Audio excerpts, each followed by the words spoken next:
Imagine moving your family into what you believe is your dream home, but weeks later, strange words begin appearing on walls, objects move on their own, visitors report seeing a hooded figure, and investigators eventually document more than 300 unexplained events. In the late 1990s, an ordinary farmhouse in North Wales became the centre of one of Britain's most controversial hauntings, and to this day, no one can agree on what actually happened. So, was Pennyford Farm genuinely haunted, or was it one of Britain's most elaborate hoaxes?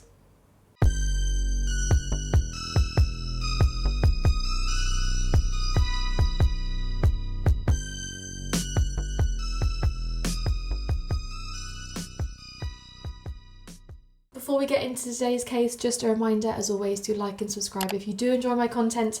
I make videos on true crime, mysteries and the paranormal. So if that sounds right up your street, then please consider joining the community.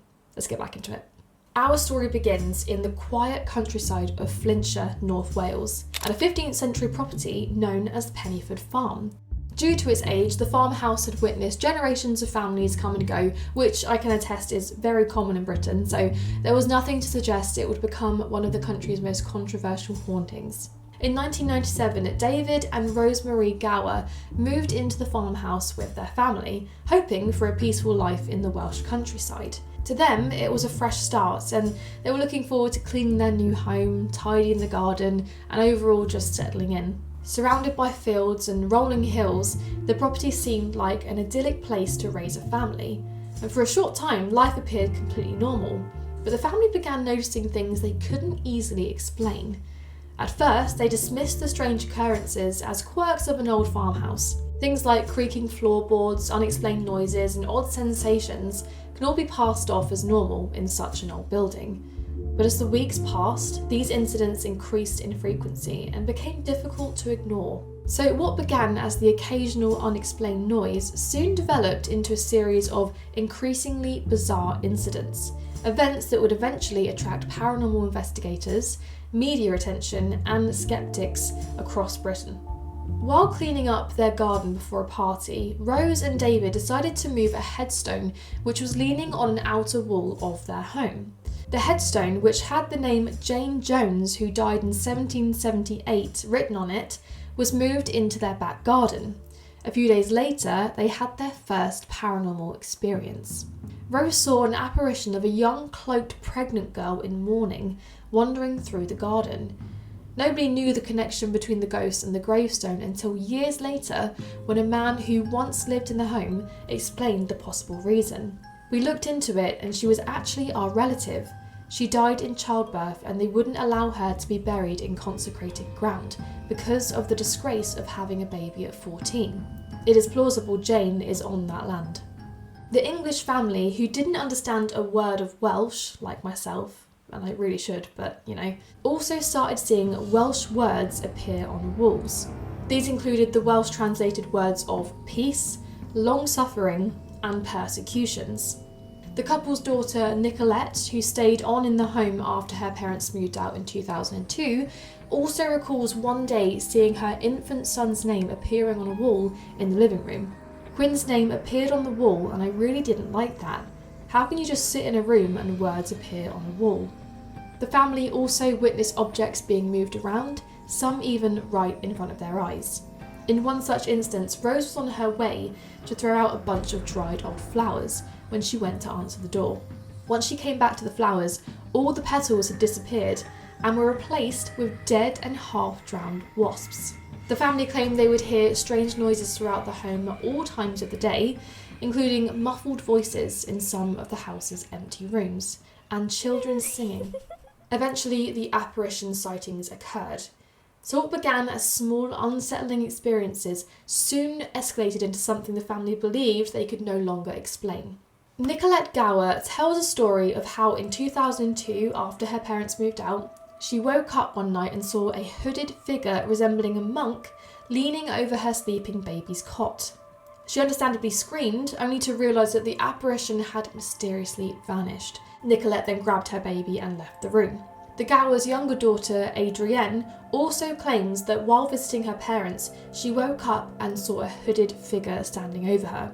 Several visitors and paranormal investigators also reported seeing or sensing the same figure. While their descriptions varied, many spoke of an overwhelming feeling that they were not alone inside the farmhouse. Along with these were alleged visions of the Virgin Mary. Members of the family said that they witnessed glowing figures and unexplained lights, believing they had experienced religious apparitions. As news of the haunting spread, investigators photographed many of the words and markings and documented the family's experiences. Whatever the truth, the reports transformed Pennyford Farm from the story of an allegedly haunted house into something far more unusual. These events blurred the line between a traditional haunting and what some believed were profound religious experiences. One of the best-known investigators to examine the case was psychologist and parapsychologist Dr. Michael Daniels. Over years, Daniels visited the house frequently to document and record the family's experiences. Altogether, the multiple investigators who visited the house claimed to have documented more than 300 separate incidents. This included photographs of the mysterious markings, witness statements of apparitions, and alleged poltergeist activity. Supporters of the case argue that the sheer volume of documentation made Pennyford Farm one of Britain's most extensively investigated alleged hauntings. Unlike many ghost stories that rely on a single eyewitness account, this case involved years of reports not just from family members, but from visitors and investigators. Skeptics, however, questioned whether the evidence could be independently verified or whether some of the phenomena had ordinary explanations. As interest grew, the farmhouse became the subject of newspaper articles, television features, and documentaries. The case even reached an even wider audience in recent years through the BBC documentary Paranormal, The Girl, the Ghost, and the Gravestone. Despite the hundreds of reported incidents, one of the biggest criticisms of the haunting points to there being no evidence that definitively proves the paranormal. While investigators did take photos, much of the evidence relies on personal testimony, which, as we know, is the weakest form of evidence in court cases. Skeptics also point out that there could be natural explanations. Old farmhouses are known for their creaky floorboards, shifting timbers, and unexplained noises caused by a myriad of reasons.